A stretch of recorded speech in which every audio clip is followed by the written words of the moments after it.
ushindi wa Simba ni mzuri sana na wamefika finali. Ndio. Eti wanasema eti wamebebwa. Wakina nani? Sijui watu wanavyosema, mashabiki wa Yanga wanasema eti Simba wamebebwa. Sasa unachotakiwa kujua, hakuna kitu cha Simba kikawaridhisha watu wa Yanga. Na hakuna kitu cha Yanga kikawaridhisha watu wa Simba. Okay. Mashabiki wa Simba. Hapa kutakuwa kuna uchungu ambao uko kwa upande wa watu wa Yanga. Uchungu. Kwa sababu walitaraji rekodi yao ya kufika finali shirikisho ingekaa kwa muda kidogo.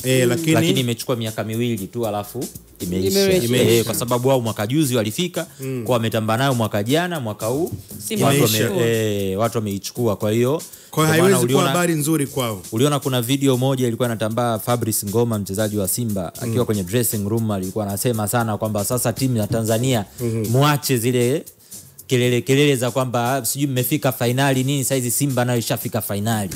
Kwa hiyo ulikuwa ni ujumbe kuelekea upande mwingine. Kwa hiyo inaonekana ni kitu ambacho kwa kinawagusa na wenyewe. Kilikuwa kinawauma. Lakini sasa kuna swali itabidi tuwaachie watu wa Simba. Kwamba watusaidie hapa. Kwamba bado wanalalamikia ubovu wa timu yao msimu uliopita au wanawashukuru Azam kwa kuchukua nafasi ya pili?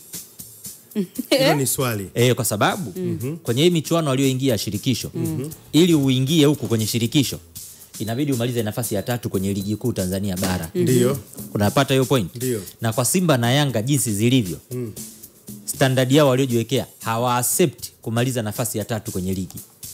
Hawakubalianagi kabisa na hilo swala. Ni either wewe wa kwanza ambaye ndo bingwa, umekosa kabisa wewe ni wa pili. Kwa maana kwamba umemaliza nyuma ya bingwa, kwa sababu ligi na bingwa huyu mmoja tu. Kwa hiyo wewe ulikimbizana na huyu aliyechukua ubingwa mpaka dakika ya mwisho.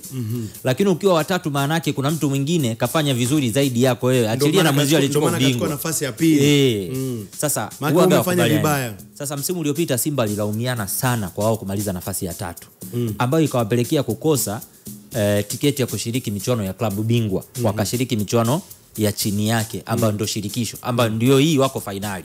Na ndio rekodi ambayo wanafurahia na kuitambia sasa hivi. Lakini kumbuka neema hii imetokana na wao kumaliza nafasi ya 3 msimu uliopita. Sasa tuachie swali kwamba bado wanaendelea kulalamikia ubovu wao kumaliza nafasi ya 3 msimu uliopita au wanawashukuru Azam kwa kumaliza nafasi ya pili? Kwa sababu kwa Azam kuchukua nafasi ya pili kumewafanya wao watatu, ambako kumewafanya saizi wao wako finali kupitia hiyo michuano ambayo na wanashangilia vibaya mno. Sasa tunataka tujue, maana neema imekuja katika sura mbaya.